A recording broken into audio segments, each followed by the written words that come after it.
છોટાઉદેપુર જિલ્લા ભાજપ કાર્યાલય ખાતે ભારત રત્ન પૂર્વ વડાપ્રધાન શ્રી અટલ બિહારી વાજપેયીજીની 100મી જન્મજયંતિની ઉજવણી કરવામાં આવી।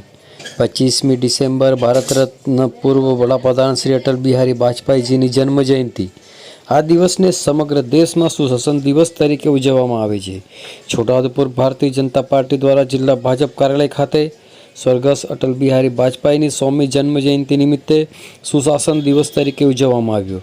આ પ્રસંગે છોટાઉદેપુર લોકસભા સાંસદ જસુભાઈ રાઠવા, છોટાઉદેપુર જિલ્લા ભાજપ મહામંત્રી મેહુલભાઈ પટેલ, છોટાઉદેપુર એપીએમસીના ચેરમેન મુકેશભાઈ પટેલ, છોટાઉદેપુર તાલુકા ભાજપ પ્રમુખ રસિકભાઈ રાઠવા, છોટાઉદેપુર શહેર ભાજપ પ્રમુખ અંકુરભાઈ પંચોલી તેમજ મહિલા મોરચાની બહેનો તેમજ જિલ્લા, તાલુકા, શહેર ભારતીય જનતા પાર્ટીના વિવિધ સેલના હોદ્દેદારો, કાર્યકરો મોટી સંખ્યામાં ઉપસ્થિત રહી અટલ બિહારી વાજપેયીજીને પુષ્પાંજલિ અર્પણ કરી શ્રદ્ધાંજલિ આપવામાં આવી હતી।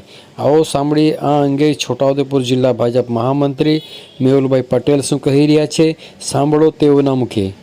તારીખ 25 ડિસેમ્બર સુશાસન દિવસ અટલજીની જન્મ શતાબ્દી વર્ષ તરીકે ઉજવાય છે।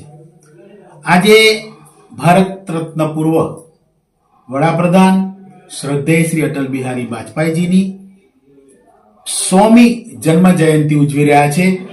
બહુ આનંદની વાત છે કે આજે 100મી જન્મ જયંતિ પ્રસંગે સમગ્ર છોટાઉદેપુર નગર ગ્રામ્યના સમગ્ર કાર્યકર્તાઓ એકત્રિત થઈને આજે અમે અહીં આગળ એમને જન્મ જયંતિ ઉજવી રહ્યા છે અને એમને પુષ્પ અર્પણ કરીને અમે આનંદ મનાવી રહ્યા છે।